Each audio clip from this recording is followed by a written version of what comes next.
You have the knowledge and skills to succeed. But that voice in your head whispers, what if I'm wrong?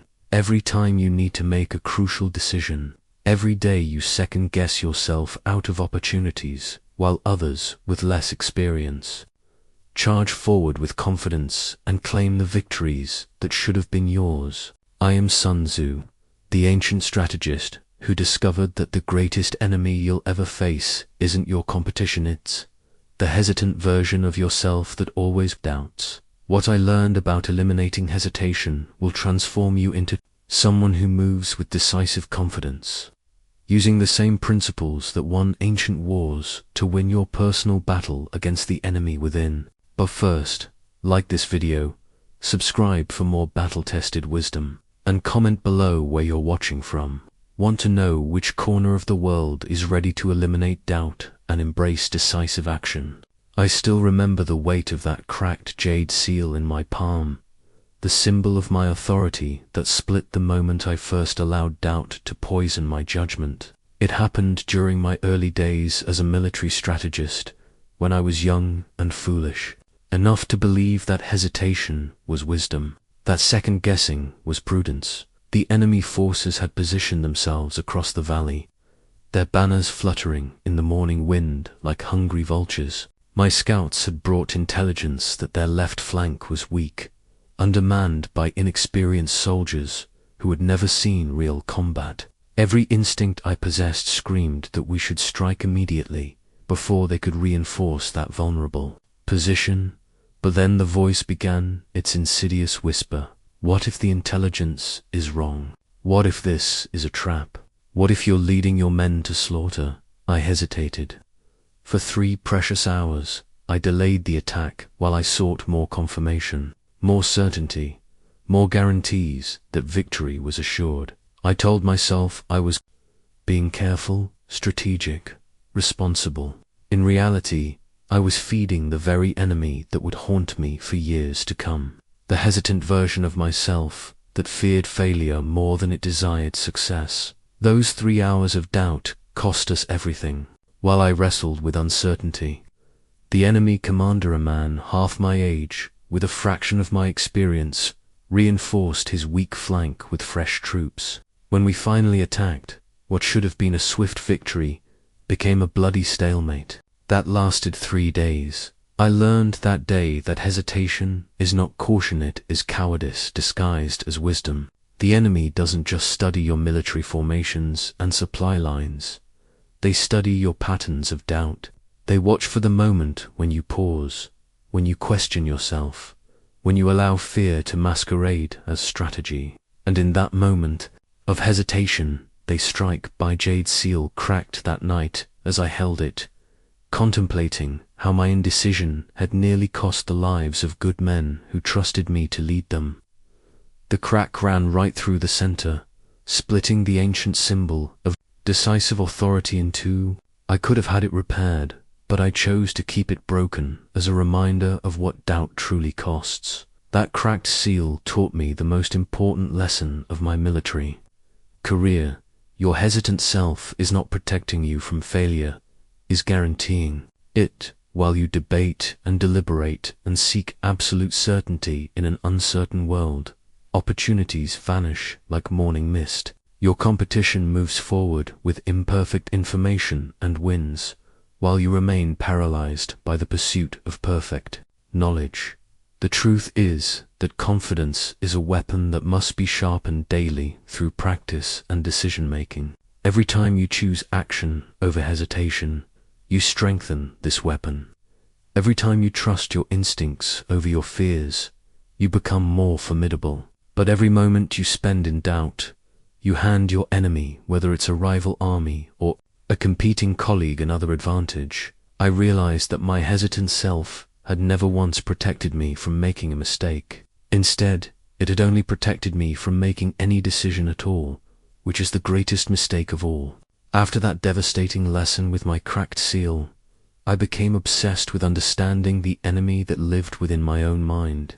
I began keeping what I called the Scroll of Inner Wars, a detailed record of every moment when doubt struck, what triggered it, and how it manifested in my thoughts and actions. What I discovered changed everything I thought I knew about warfare, both external and internal. Self-doubt, I learned, follows predictable patterns, just like any enemy force. It attacks at specific moments, when your defenses are weakest, when you're tired, when you're facing something new, when the stakes feel impossibly high, or when you've recently experienced failure. Like a skilled general, doubt studies your vulnerabilities and strikes precisely when you're most susceptible. I noticed that my doubts always wore the mask of rationality. It never announced itself as fear or cowardice. Instead, it disguised itself as prudence, careful planning, or responsible leadership. Shouldn't we gather more information? It would whisper. Wouldn't it be wise to wait for better conditions? These seemed like reasonable questions, but I began to recognize them as the enemy's tactics. The most insidious discovery was how doubt multiplied itself. One small question, am I sure about this, would spawn 10 more. What if I'm missing something obvious? What if everyone thinks I'm incompetent? What if this ruins my reputation? What if I can never recover from this failure? Like enemy reinforcements arriving on the battlefield, each doubt brought more doubts until my mind became a chaos of uncertainty. But doubt's greatest weapon was time itself. While I wrestled with these internal battles, real opportunities slipped away. Markets shifted, enemies repositioned, allies lost confidence. Doubt didn't need to defeat me outright, only needed to paralyze me long enough for circumstances to change against my favor. I began to understand that certainty was the fool's gold that doubt always promised but never delivered. Just wait until you're absolutely sure, doubt would counsel. Then you can act with confidence. But absolute certainty doesn't exist in any meaningful decision. If the outcome was certain, there would be no opportunity in it. Someone else would have already seized it. The scroll revealed another crucial pattern. Doubt thrived on isolation. When I kept my uncertainties locked inside my own mind, they grew like infections in darkness. But when I spoke them aloud to trusted advisors, they often crumbled under examination. What seemed like overwhelming complexity in my head became manageable challenges when exposed to daylight and discussion. Most importantly, I discovered that courage was not the absence of doubt, it was the decision to act in spite of doubt. The bravest generals I knew weren't those who never felt uncertain. They were those who felt the uncertainty and moved forward anyway. They had learned to recognize doubt as information rather than instruction. My scroll became my battle map for the internal war. Every leader, every person who seeks to achieve anything meaningful, must learn to map their own patterns of doubt.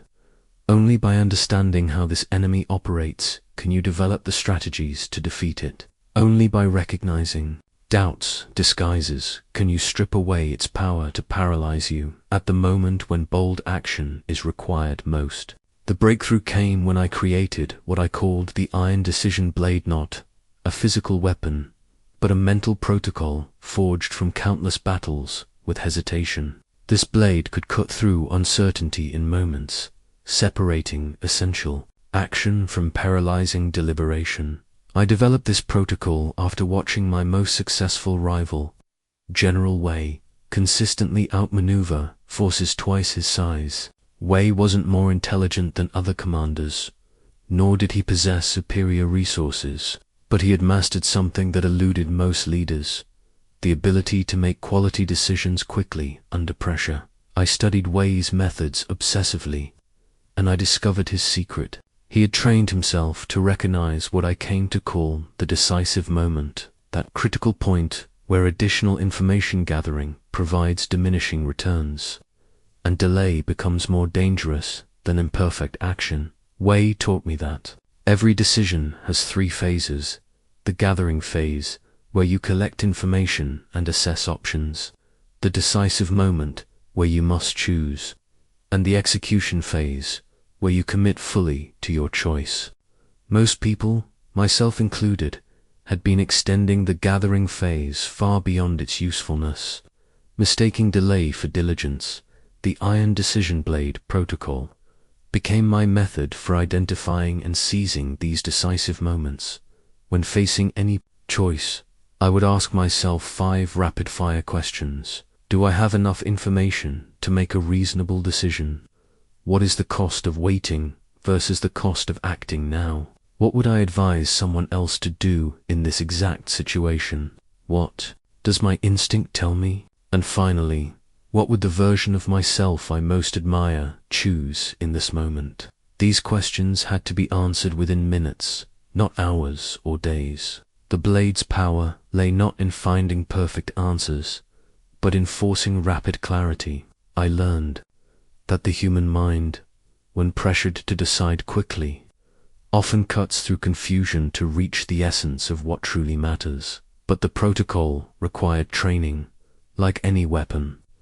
I began practicing on small decisions throughout each day: which route to take to inspect troops, which advisor to consult first, how to respond to minor tactical reports.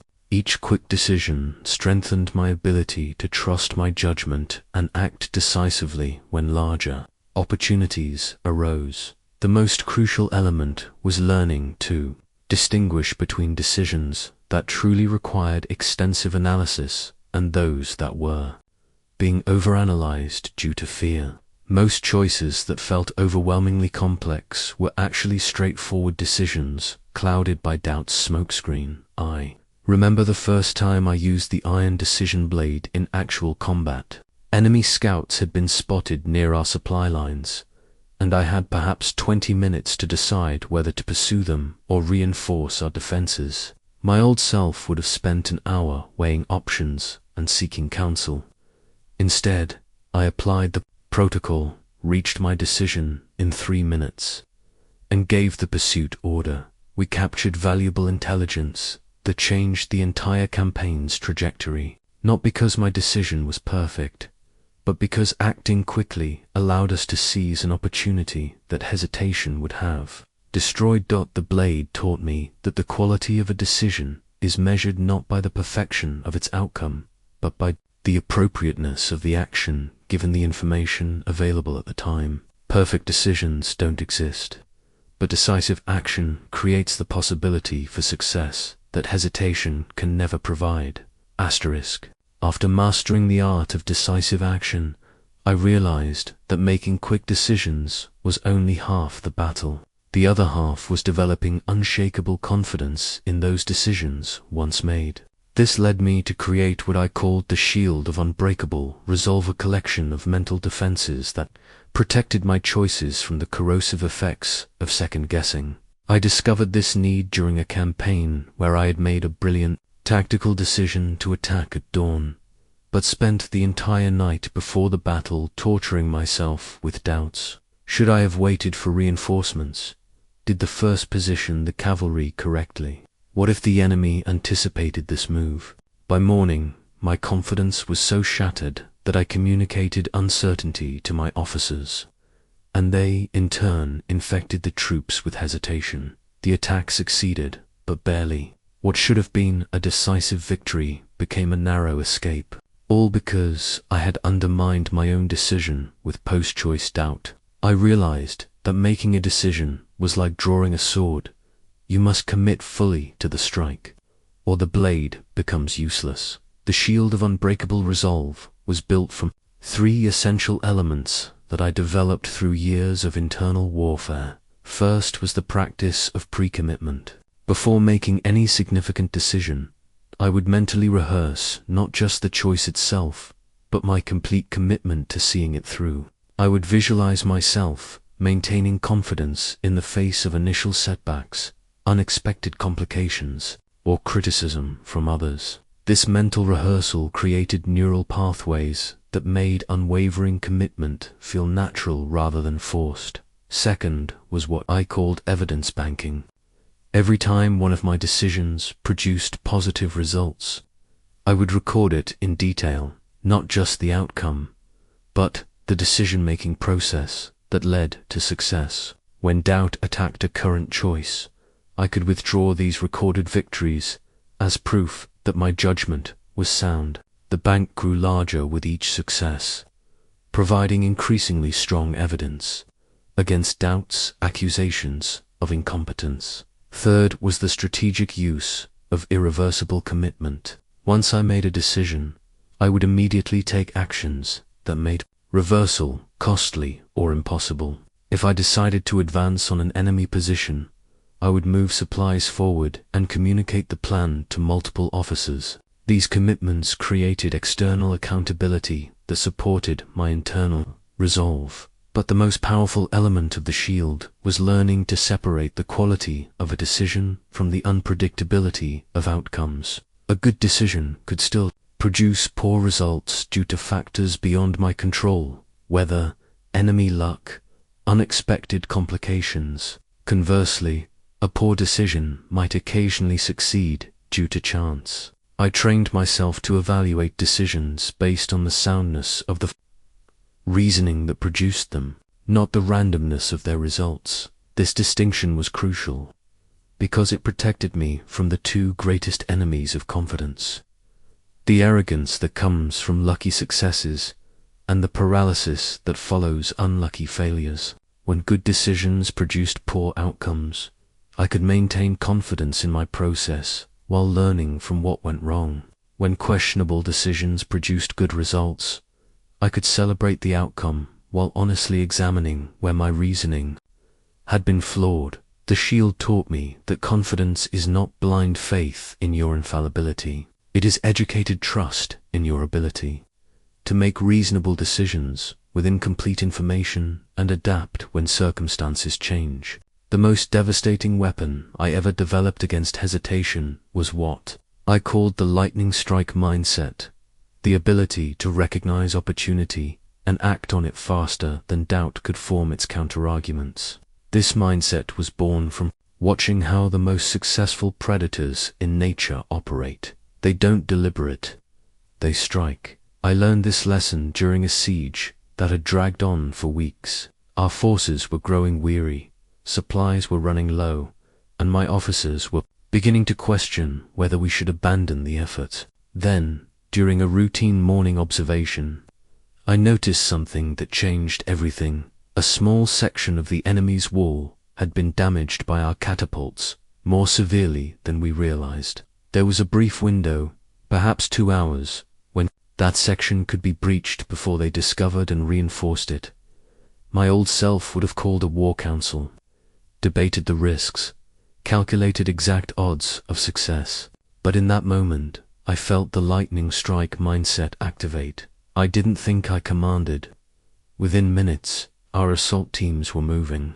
Within an hour, we had taken the city. The speed wasn't reckless, it was strategic. I had recognized that this opportunity had an expiration time shorter than my usual decision-making process. The lightning strike mindset had allowed me to compress hours of analysis into minutes of essential action. This experience taught me that in our modern world, speed itself has become a competitive advantage. While others debate and deliberate, those who can recognize and seize opportunities quickly claim victories that hesitant people can only dream about.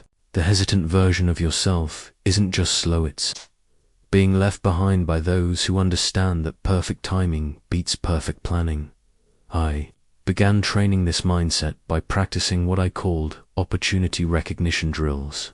Each day, I would force myself to identify 5 potential opportunities, no matter how small, and act on at least one within an hour of recognizing it. This might mean speaking to a potential ally I'd been meaning to approach, implementing a tactical improvement I'd been considering, or making a personnel decision I'd been postponing. The drill taught me that opportunities have a rhythm, like waves on a shore.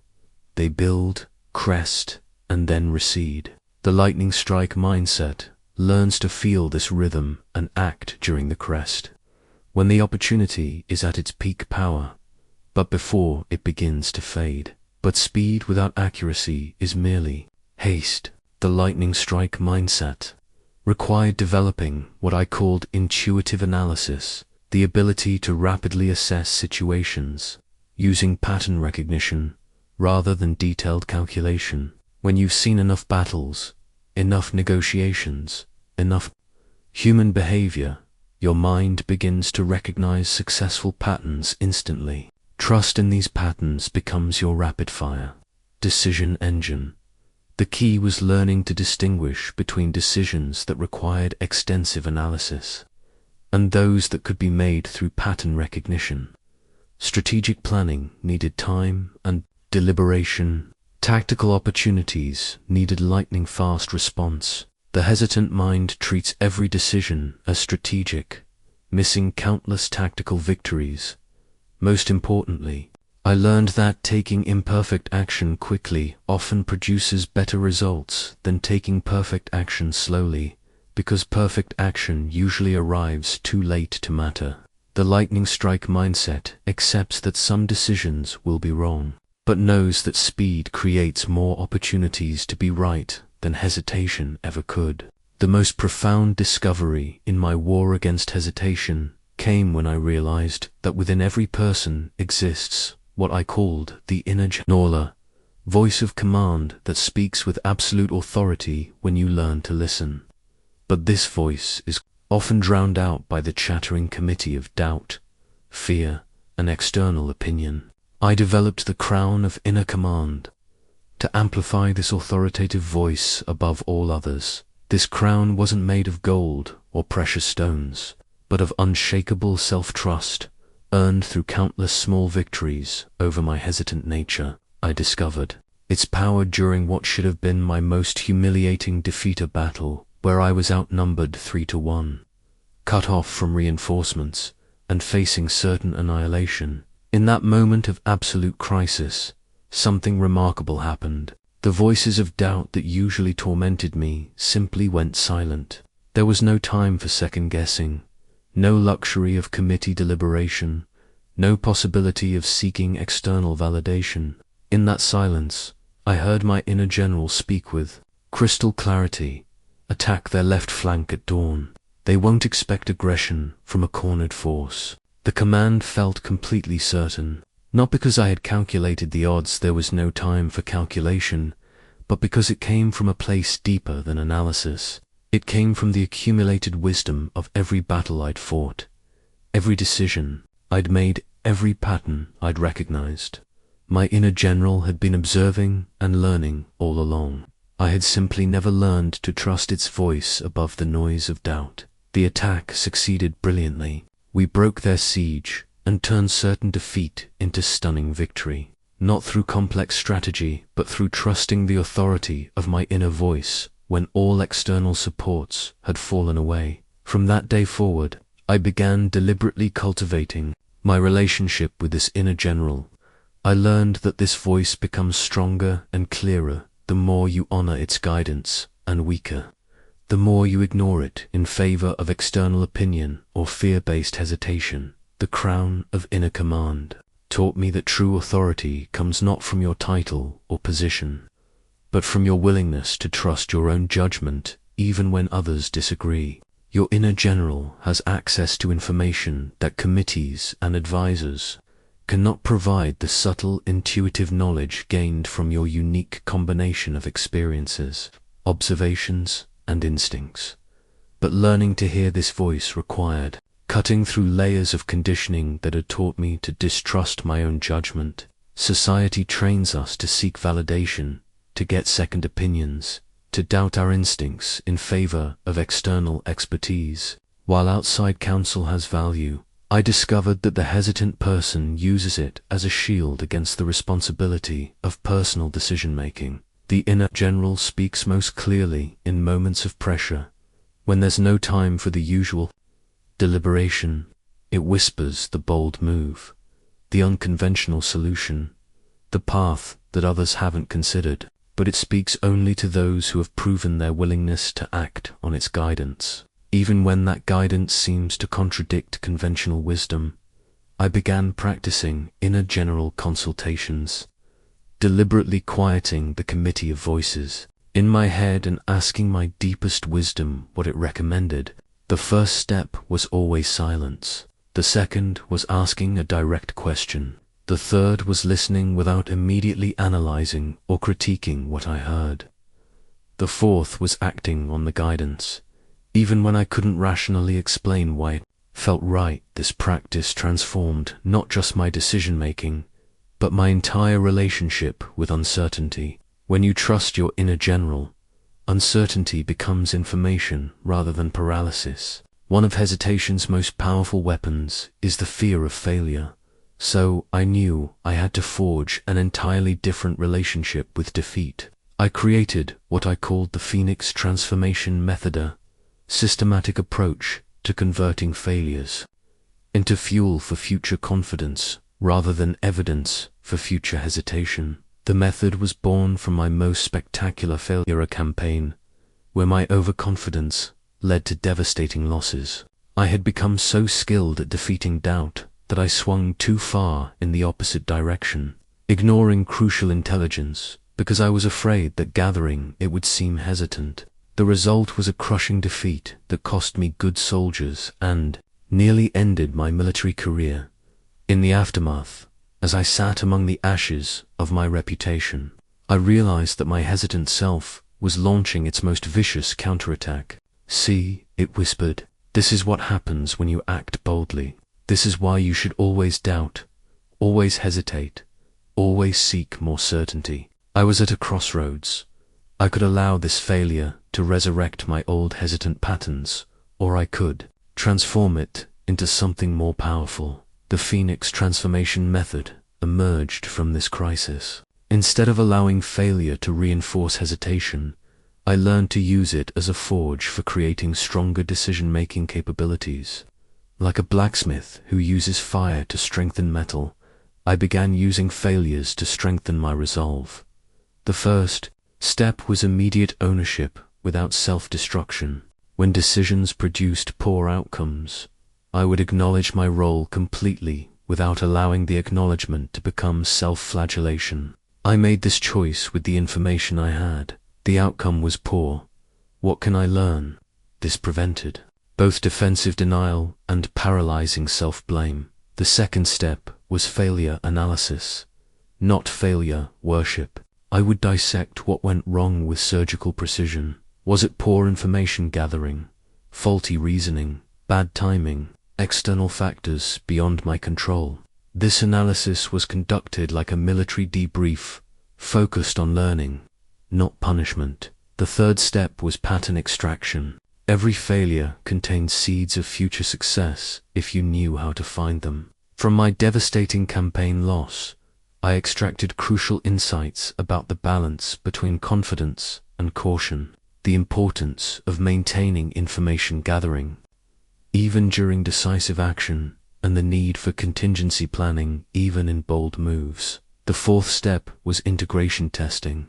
I would deliberately seek smaller opportunities to apply the lessons learned from failure, proving to myself that the failure had actually made me stronger rather than weaker. Each successful application of failure-derived wisdom became evidence that setbacks were investments in future capabilities. But the most crucial element was reframing failure's meaning entirely. Instead of seeing failure as evidence of personal inadequacy, I began seeing it as tuition paid for advanced education in decision-making. Every failure was a masterclass in what doesn't work, making me more efficient in finding what does work. This reframe transformed my relationship with risk completely. When failure becomes education rather than condemnation, bold action becomes not just acceptable but necessary for growth. The hesitant person tries to avoid failure and thereby avoids the very experiences that would eliminate their need to hesitate. I learned that confidence built on avoiding failure is brittle. It shatters the moment inevitable setbacks occur. But confidence built on surviving and learning from failure becomes antifragile, growing stronger under pressure rather than weaker. After years of studying external warfare, I realized that the most important battlefield was the one between my ears. I developed what I called the mental war mapper, detailed understanding of how thoughts become actions and how controlling The terrain of your mind determines the outcome of every external conflict you'll ever face. The breakthrough came during a prolonged siege, where I had weeks to observe not just enemy movements, but the patterns of my own thinking under pressure. I noticed that certain thoughts led predictably to hesitation, while others led to decisive action, like studying enemy formations. I began mapping the geography of my own mental landscape. I discovered that my mind contained what I called confidence territories and doubt territories. Confidence territories were mental spaces where I felt capable, experienced, an authoritative military strategy, reading enemy intentions, inspiring troops. In these territories, decisions flowed naturally and boldly. Doubt territories were areas where I felt uncertain or inexperienced, long-term economic planning, personal relationships. In these territories, I became hesitant and sought excessive validation. But here's what changed everything. I realized that these territories weren't fixed by nature or talent. They were created by experience and reinforced by repetition. Every time I acted confidently in an area, that territory expanded. Every time I hesitated, doubt territory grew larger. The mental war map wasn't just describing my current state, it was showing me how to reshape it. I began deliberately expanding my confidence territories through what I called territorial campaigns. Instead of avoiding areas where I felt uncertain, I would launch small, strategic incursions into doubt territory. If I felt uncertain about diplomatic negotiations, I would seek out logistics conversations to practice. If economic planning intimidated me, I would start with simple resource allocation decisions. Each small victory in doubt territory was like capturing enemy ground. With every successful incursion, my confidence territory expanded and my doubt territory shrank. What had once felt impossible began to feel merely challenging. What had felt challenging became routine. The mental war map also revealed something crucial about how doubt operates. It tries to convince you that your current limitations are permanent. You're not good at public speaking, doubt would argue. You've never been successful at negotiations. You don't have the personality for leadership. But the map showed me that these weren't unchangeable facts. They were just current, territorial boundaries that could be redrawn through strategic action. I learned to recognize when I was thinking from confidence, territory versus doubt territory, by the quality of my internal dialogue. Confidence territory thoughts were solution-focused. How can I make this work? What resources do I need? When should I begin? Doubt territory thoughts were problem-focused. What if this fails? Am I really qualified? What will people think? The map taught me that you can't negotiate with doubt territory from within doubt territory. You have to launch your campaigns from confidence territory.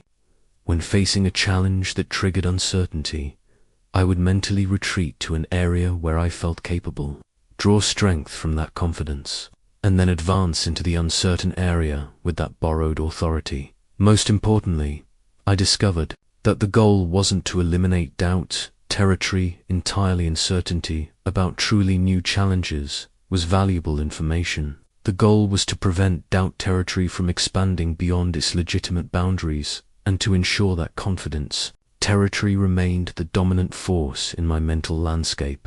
Even the strongest general cannot win every battle alone. And I discovered that defeating the hesitant version of yourself requires building what I called the circle of decisive allies, carefully chosen group of people who reinforce your bold nature rather than feeding your doubts. This revelation came during a period when I was surrounded by well-meaning advisors who had unknowingly become accomplices to my hesitation. Every time I proposed a bold strategy, they would respond with careful questions. Have you considered all the risks? Shouldn't we seek more counsel? What if this backfires? Their intention was to help me avoid mistakes, but their effect was to amplify every doubt my mind could generate. I realized that I had been choosing advisors based on their intelligence and experience, but I hadn't considered how their temperaments affected my decision-making. Smart, cautious people make excellent analysts, but they can poison bold action if they're your only counsel. I needed to engineer my social environment to support decisive leadership rather than undermine it. The circle of decisive allies became my strategic response to this problem. I began deliberately surrounding myself with people whose natural instincts complemented and strengthened my resolve rather than weakening it. This wasn't about seeking yes men or avoiding contrary opinions. It was about finding people whose default response to opportunity was how do we make this work, rather than why this won't work. I identified 3 types of allies essential for any circle. The bold challenger, who pushes you toward bigger risks and greater ambitions. The tactical supporter, who helps you execute decisions quickly and efficiently. And the wisdom keeper, who provides perspective without undermining confidence. The bold challenger was usually someone who had achieved success through decisive action and who saw hesitation as a greater risk than bold mistakes. When I was tempted to delay a decision, they would remind me of the cost of inaction. When I was scaling down my ambitions due to doubt, they would challenge me to think bigger. Their presence in my circle ensured that my natural caution didn't calcify into paralyzing hesitation. The tactical supporter was the person who translated decisions into immediate action. Instead of debating whether a choice was perfect, they focused on how to implement it effectively. Their energy and bias toward execution created momentum that made retreat from decisions psychologically difficult. Once they began acting on your choice, backing down felt like betraying their effort and trust. The wisdom keeper provided the crucial balance, someone whose experience and judgment you trusted completely, who could offer genuine warnings about truly dangerous paths without undermining your overall confidence. This person had earned the right to be heard when they raised concerns, precisely because they raised them so rarely and thoughtfully. But building this circle required me to also identify and distance myself from what I called doubt amplifiers, people who, despite good intentions, consistently reinforced hesitation. These were often highly intelligent people who showed care through worry, who demonstrated wisdom through identifying problems, who expressed support through urging caution. The circle taught me that confidence is contagious, but so is doubt. The people you consult most frequently don't just give you advice, they shape your default response to uncertainty. If you consistently expose your decisions to people whose first instinct is to find problems, you'll develop problem-focused thinking. If you expose them to people whose first instinct is to find solutions, you'll develop solution-focused thinking. Most importantly, I learned that you must be intentional about building this circle. Hesitant people naturally gravitate toward other hesitant people, creating echo chambers of uncertainty. Bold action requires the deliberate cultivation of relationships with people who will challenge your limitations rather than validate your fears. The most powerful force I ever harnessed against hesitation was what I called the victory. Cascade Machina, systematic method for building unstoppable momentum through strategically sequenced wins that compound confidence faster than doubt can regenerate. I discovered this principle while observing how rivers carved through mountains. Water alone couldn't break stone, but water moving with accumulated force could reshape entire landscapes. Individual drops were powerless, but drops flowing together in the same direction became unstoppable. I realized that individual decisions worked the same way. One bold choice creates energy for the next, building momentum that makes subsequent decisions easier and more natural. The machine was born from a period when I felt paralyzed by a series of complex challenges. Each problem seemed to require the others to be solved first, creating a circle of hesitation where I couldn't begin anywhere because everywhere seemed like the wrong starting point. That's when I remembered the river principle. Start with the smallest possible flow and let physics do the rest. I began identifying what I called confidence seeds, the smallest possible decisions that would create forward movement without triggering my hesitation defenses. These weren't major strategic choices, but tiny actions that pointed in the direction I wanted to go. Writing a single letter to gather intelligence, promoting one deserving soldier, implementing one minor tactical improvement. Each seed decision had to meet 3 criteria. It had to be small enough that doubt couldn't muster serious resistance, clear enough that success or failure would be obvious, and directionally aligned with larger goals I was avoiding. The genius wasn't in the individual decisions. It was in how they prepared the psychological ground for bigger choices. When I successfully made these small decisions and saw positive results, something remarkable happened.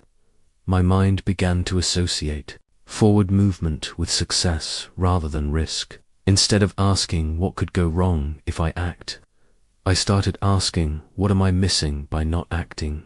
The default assumption shifted from action being dangerous to inaction being costly. The victory cascade machine worked by creating what I called momentum debt, a psychological pressure to maintain the forward motion I had started.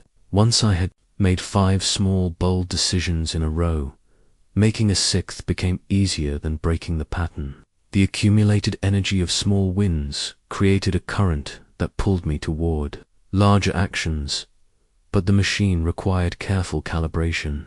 If the sequence included choices that were too large, hesitation would reassert itself and stop the cascade. If the wins were too small or unrelated to meaningful goals, the momentum would dissipate without leading to significant outcomes. Art was in designing sequences that built genuine capability while maintaining psychological flow. I learned to recognize the feeling of momentum building, a sense of excitement and capability that made challenges feel interesting rather than threatening.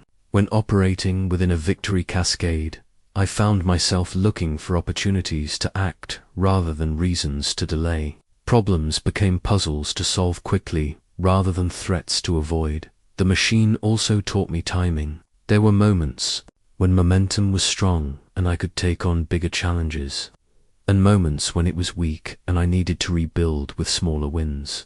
Learning to read my own momentum became as important as reading enemy formations. Most importantly, I discovered that momentum is self-reinforcing.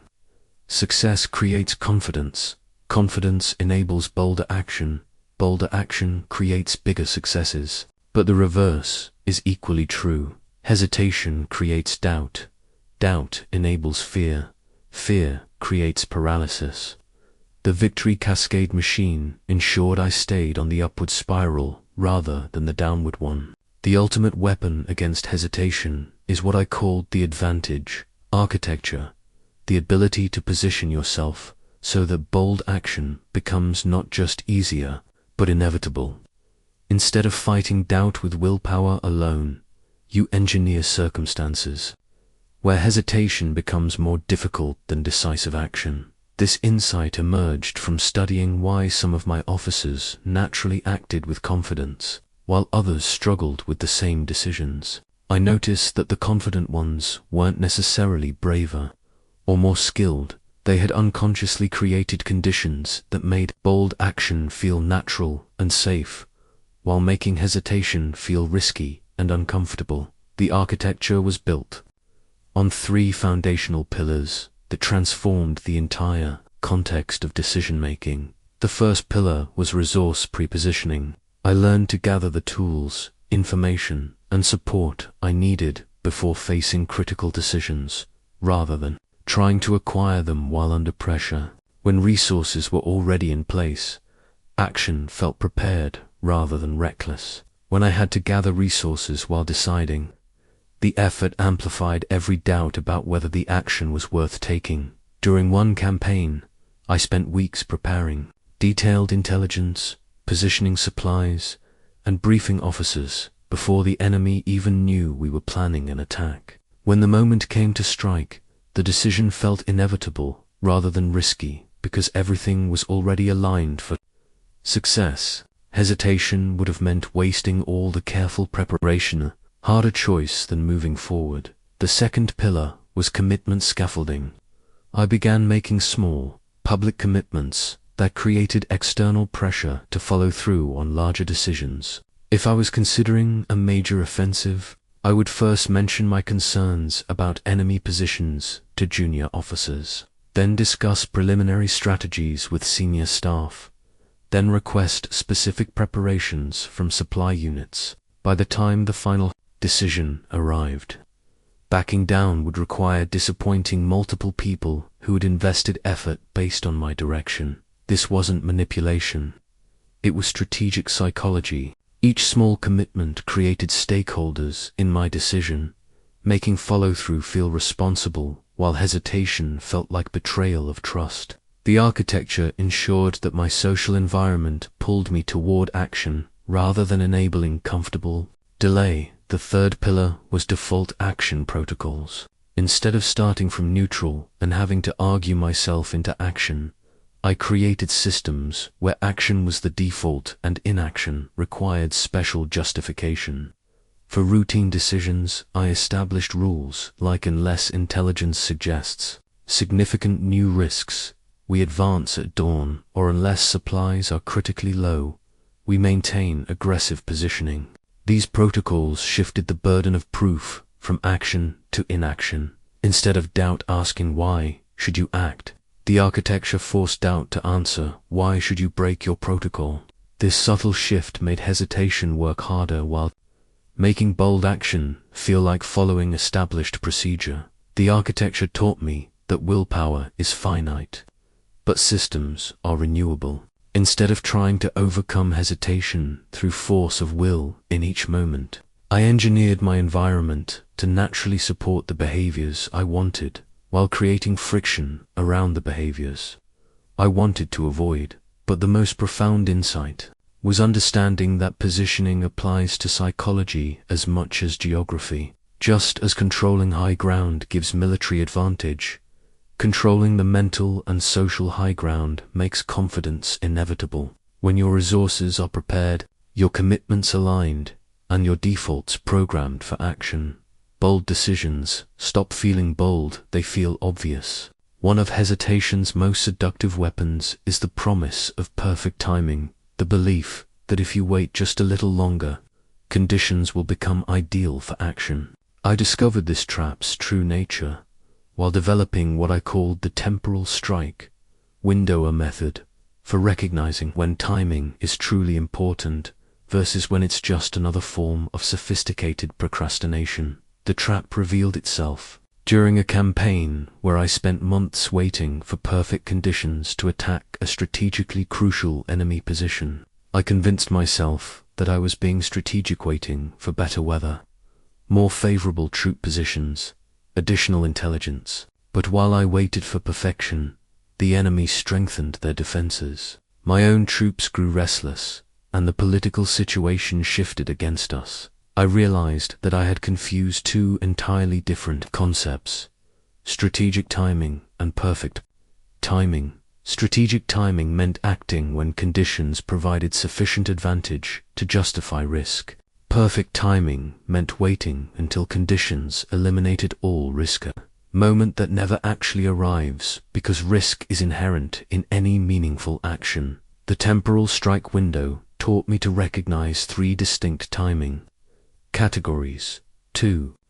Early, when action would be reckless due to insufficient preparation or unfavorable conditions. The strike window, when conditions were good enough to justify action even though they weren't perfect. And too late, when delay had allowed circumstances to deteriorate beyond recovery. Most hesitant people spend their entire lives in the second category while convincing themselves they're still in the first. They mistake good enough to act for too early to act. Because their standard isn't strategic adequacy, it's impossible perfection. I learned to identify the strike window through what I called sufficiency markers, objective indicators that conditions had reached the threshold for action. For military campaigns, these might be adequate supplies for the planned operation, intelligence sufficient to understand major risks, troop readiness above minimum requirements, and political support strong enough to sustain the effort. The key insight was that once sufficiency markers were met, additional waiting provided diminishing returns while carrying increasing opportunity costs. Better conditions might develop, but they also might deteriorate. Competitors might make their own moves, resources might become unavailable. The psychological momentum that makes action feel natural might dissipate. I began practicing sufficiency recognition by deliberately acting on decisions once they met minimum viability requirements rather than waiting for optimal conditions. This felt uncomfortable at first. My perfectionist instincts resisted accepting good enough when better seemed possible with more time. But the practice revealed something remarkable. Acting on sufficient rather than perfect conditions often produced superior results because speed itself became an advantage. While competitors waited for better timing, I claimed opportunities that would disappear once others recognized them. While others optimized their plans, I was already learning from real-world implementation and adapting accordingly. The window also taught me that timing sensitivity varies dramatically between different types of decisions.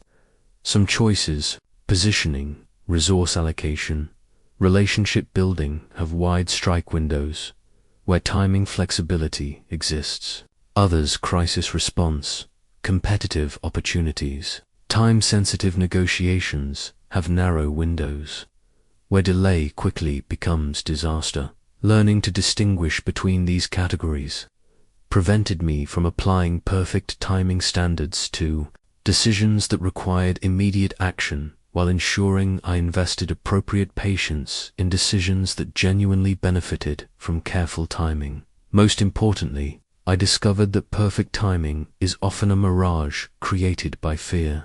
When you're afraid to act, your mind generates increasingly sophisticated reasons why now isn't the right time, always promising that later will be better.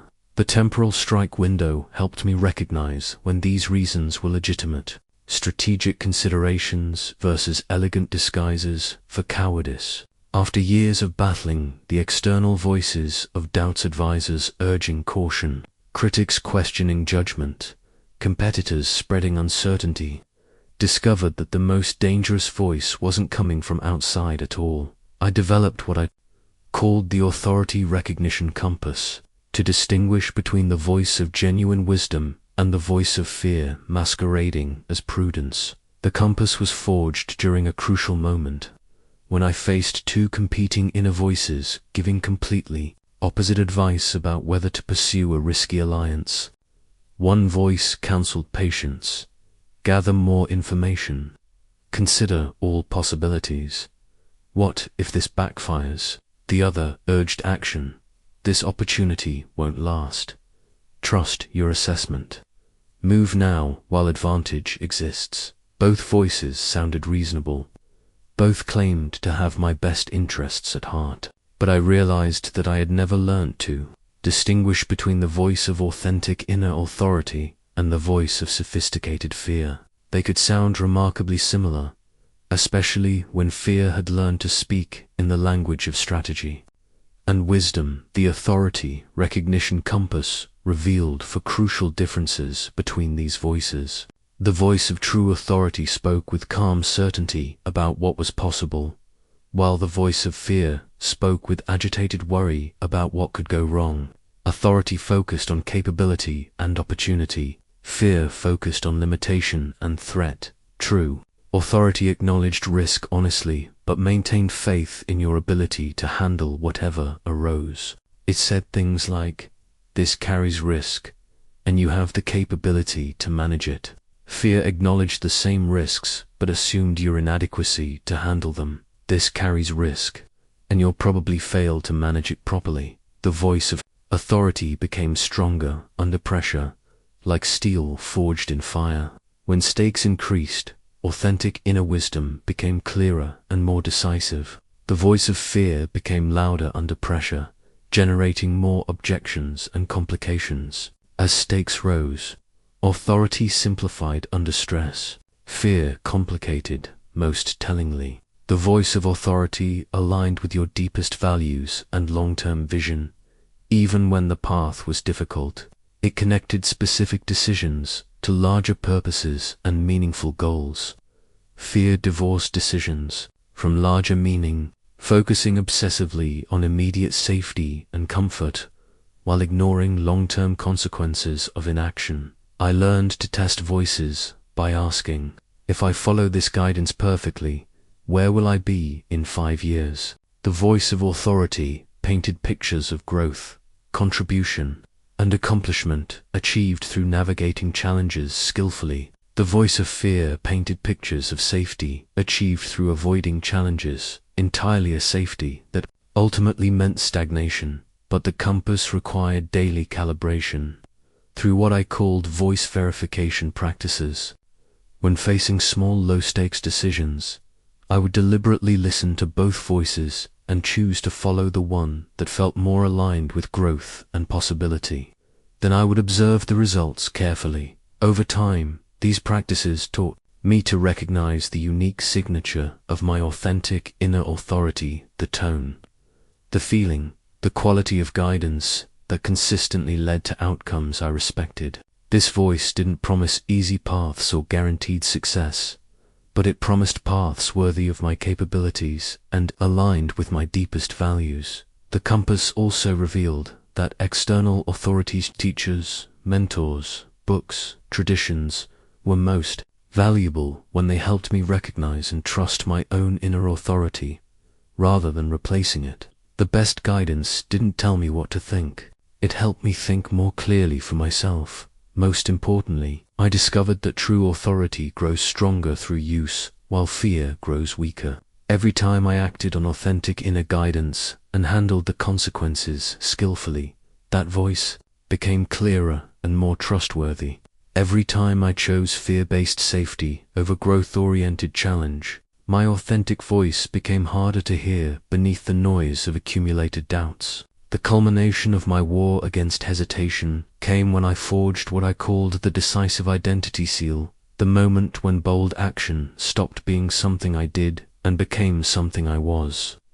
This transformation represented the final victory over my hesitant self, not through conquest, but through complete identity evolution. The seal was created during what would be my final major campaign, when I realized that despite mastering all the techniques for overcoming doubt, I was still fighting the same internal battles repeatedly.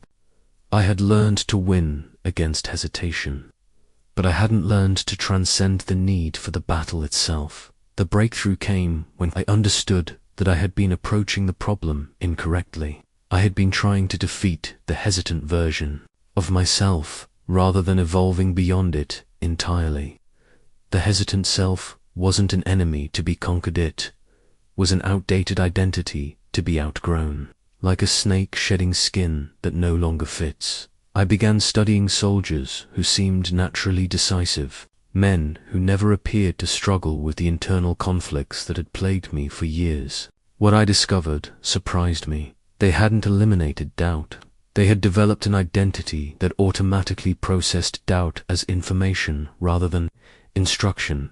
When these naturally decisive individuals encountered uncertainty, they didn't fight it or ignore it. They simply categorized it as data to consider rather than reason to stop. Their default identity was person who acts decisively with available information rather than person who seeks certainty before acting. The decisive identity seal required me to consciously design and embody a new version of myself.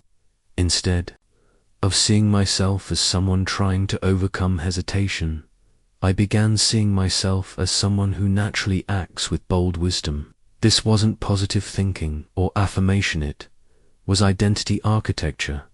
I created what I called an identity evidence file, a detailed record of every moment when I had acted decisively and achieved good outcomes. Instead of focusing on my hesitant moments, I obsessed over studying my decisive moments until I understood the patterns of thinking, feeling, and acting that characterized my bold self. Then I began deliberately expanding the contexts where this decisive identity felt natural. If I felt naturally bold in military strategy, I would apply the same mental patterns to diplomatic negotiations. If I felt confident managing troops, I would use identical approaches when managing resources or relationships. The SEAL taught me that identity isn't fixed, it's practiced. Every action either reinforces your current identity or builds a new one. Every decision is a vote for the type of person you're becoming. The hesitant version of myself hadn't been my true nature. It had been a practiced identity based on years of choosing safety over growth. But the most profound realization was that the new identity had to include and integrate the wisdom of the old one.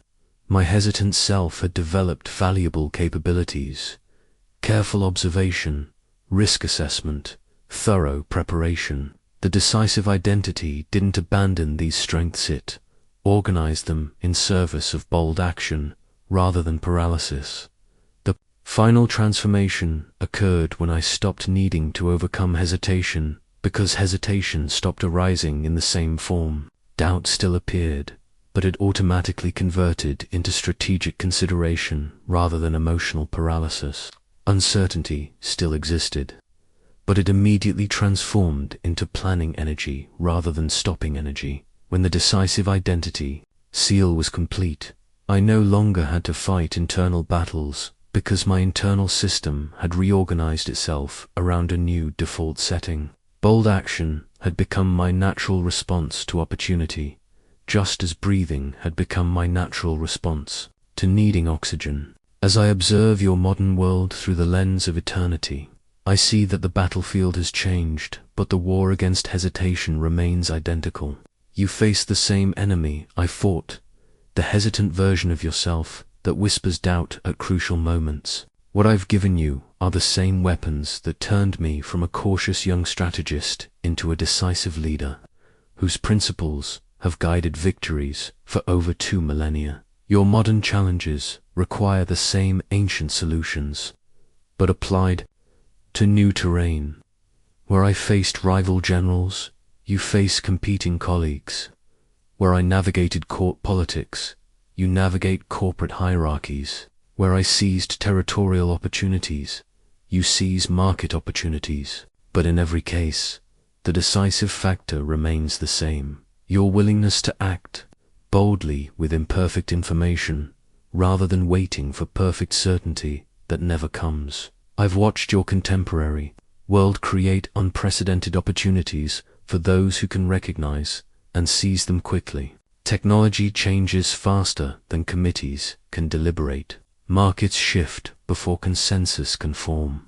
Relationships develop and disappear in the time it takes hesitant people to craft the perfect approach.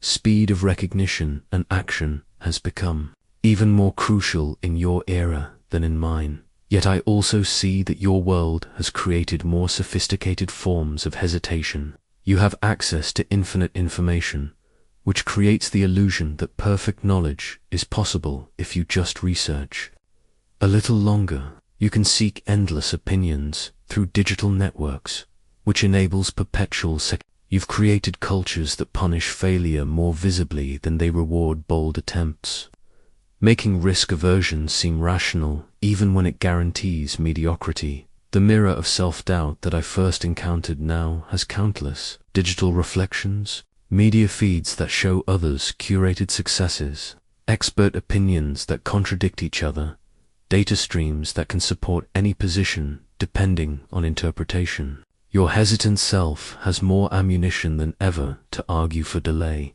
caution, and further analysis. But here's what hasn't changed: the fundamental choice between growth and safety, between contribution and comfort, between becoming who you're capable of being versus remaining who you've always been. This choice still determines everything, just as it did when I first cracked my jade seal through hesitation. The weapons I've shared with you: the iron decision blade, the lightning strike mindset, the victory cascade machine work precisely because they address the timeless patterns of human psychology, rather than the temporary circumstances of any particular era. Fear, disguised as prudence, operates identically whether you're planning ancient battles or modern business strategies. Your advantage over my generation is that you can learn these principles without fighting actual wars or risking soldiers' lives. You can practice on career decisions, relationship choices, creative projects, and personal challenges. Every day presents dozens of opportunities to strengthen your decisiveness or reinforce your hesitation. The stakes are equally high, though the consequences play out over decades rather than battles. Choose hesitation repeatedly, and you'll reach the end of your life having preserved your safety while sacrificing your potential. Choose bold action repeatedly, and you'll discover capabilities you never knew you possessed while contributing. Value you never imagined possible. The hesitant version of yourself that always doubts isn't protecting you, it's imprisoning you. The time you spend seeking perfect certainty is time stolen from the meaningful action that would actually improve your circumstances. The risks you avoid through hesitation are dwarfed by the opportunities you sacrifice through inaction. Kill that hesitant version of yourself not through violence, but through replacement. Build the decisive version through daily practice. Feed it with small victories until it becomes strong enough to handle large challenges. Trust it with increasing responsibility until bold action feels as natural as breathing. Now you must design your own victory campaign, blueprinter. Strategic plan for systematically eliminating hesitation from your life while building unshakable decisiveness. This blueprint isn't theoretical wisdom. It's your personal war plan for the next 90 days, designed to transform doubt into decisive action through deliberate practice. Your campaign begins with reconnaissance, mapping your current hesitation patterns using the principles I've shared. Spend 3 days observing when doubt strikes, what triggers it, and how it manifests. Create your own scroll of inner wars by recording every moment you hesitate, every opportunity you postpone, every decision you avoid. This isn't self-criticism. It's intelligence gathering on your primary opponent. Week 1. Establish your circle of decisive allies. Identify 3 people in your life who naturally support bold action rather than amplify doubt. Begin consulting them deliberately when facing decisions. Simultaneously, reduce exposure to doubt. Amplifiers people whose default response to your ideas is to find problems rather than solutions. This isn't about avoiding all contrary opinion. It's about engineering your social environment to support growth rather than fear. Week 2. Implement the Iron Decision Blade protocol on small choices. Practice the 5 rapid-fire questions on decisions like which restaurant to choose, which route to take to work, how to respond to emails. Build your decisiveness muscle through low-stakes repetition before applying it to high-stakes challenges. Aim for making 20 small decisions per day using the protocol rather than defaulting to research, committee consultation, or procrastination. Week 3. Launch your first victory cascade by identifying 5 confidence seeds, small actions aligned with larger goals that you've been avoiding. These must be achievable within 1 week, clearly measurable and directionally correct even, if not perfectly optimized. Complete all 5 within 7 days, then immediately identify 5 slightly larger actions for week 4. Week 4. Begin territorial expansion. Using the mental war map, choose one area where you typically hesitate and launch a small incursion into that doubt territory. If you avoid public speaking, volunteer to present one idea in a meeting. If you postpone difficult conversations, initiate one low-stakes negotiation. Capture this new ground by acting confidently in an area that previously triggered uncertainty. Weeks 5 through 8. Apply the lightning strike mindset to opportunity recognition. Train yourself to identify and act on 3 opportunities per week within 24 hours of recognizing them. These don't need to be perfect opportunities. They need to be good enough opportunities that would disappear if you applied your old pattern of extensive analysis. Speed becomes your competitive advantage. Weeks 9 through 12. Forge your decisive identity seal by consistently acting from your bold self rather than your hesitant self. Create an identity evidence file by recording every decisive action you take and every positive result that follows. Study these patterns until you understand the mental signature of your decisive identity, then practice embodying that identity in new contexts. Throughout the campaign, apply the authority recognition compass to distinguish between genuine strategic caution and sophisticated fear. When voices in your head counsel delay, ask whether they're providing valuable risk assessment or elegant excuses for inaction. Trust the voice that focuses on capability and possibility rather than limitation and threat. Your success metrics are simple but crucial: decision speed, action frequency, and outcome quality. Track how quickly you make choices, how often you choose action over analysis, and whether your results improve as your decisiveness increases. The data will prove what I learned centuries ago: bold action with reasonable preparation produces better results than perfect planning with delayed execution. Remember that this campaign isn't about becoming reckless. It's about becoming decisive. The goal isn't to eliminate careful thinking. It's to prevent careful thinking from becoming a sophisticated form of procrastination. You're developing the ability to gather sufficient information quickly, make quality decisions rapidly, and execute boldly while adapting intelligently to results. As our journey together reaches its end, I leave you with the most precious artifact of all, the eternal flame of decisive spirit. This flame isn't made of fire, but of unshakable commitment to growth over safety, contribution over comfort, and bold action over paralyzed perfection. Once lit within you, it becomes a beacon that guides not just your own path, but illuminates the way for others. Trapped in hesitation's prison, I have shared with you the weapons that transformed me from a cautious young strategist into a leader whose principles have guided victories across 25 centuries. But weapons alone do not win wars. The spirit wielding them determines the outcome. The decisive spirit you develop through practicing these principles becomes your true source of power, more valuable than any technique or strategy. The hesitant version of yourself that brought you to this moment served its purpose. It kept you safe during times when boldness would have been dangerous. It taught you to observe carefully before acting. It developed your ability to assess risk thoughtfully. Honor that version for its service.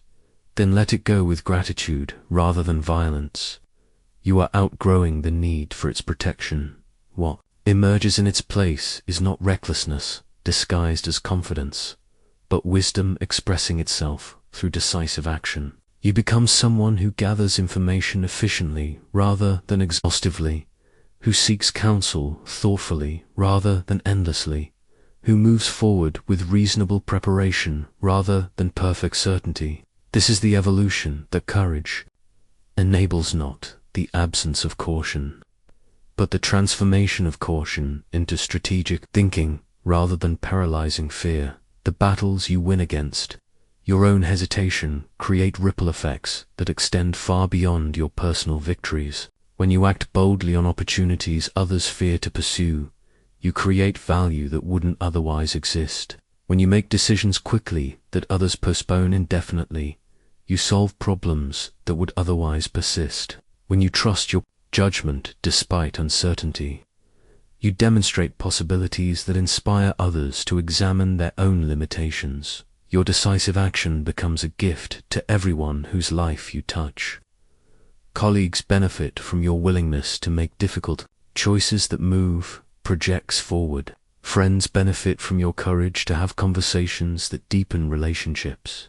Family benefits from your leadership in navigating challenges that require someone to step forward. Communities benefit from your initiative in addressing problems that everyone sees, but no one tackles. But perhaps most importantly, your victory over hesitation becomes proof that transformation is possible for anyone willing to practice the principles consistently. Every person struggling with doubt, procrastination, or fear of failure needs evidence that change is achievable.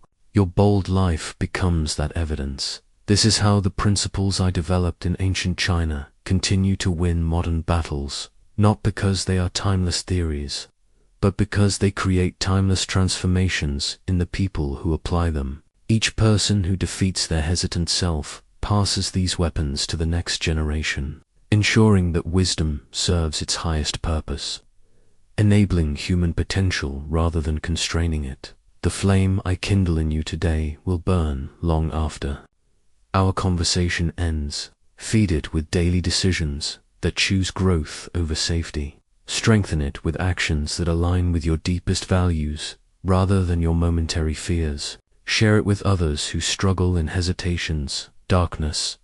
25 centuries from now, when my name is forgotten and my writings are dust, the decisive spirit you develop through applying these principles will still be changing the world through your choices and their consequences. This is the true victory, not conquering others, but liberating yourself to become who you were always capable of being. Kill that hesitant version of yourself, not with hatred, but with evolution. Replace doubt with decisive wisdom, fear with strategic courage, and procrastination with purposeful action. The battle ends not when hesitation is destroyed, but when decisiveness becomes so natural that the battle is no longer necessary. Your transformation begins now. The world awaits your bold contribution.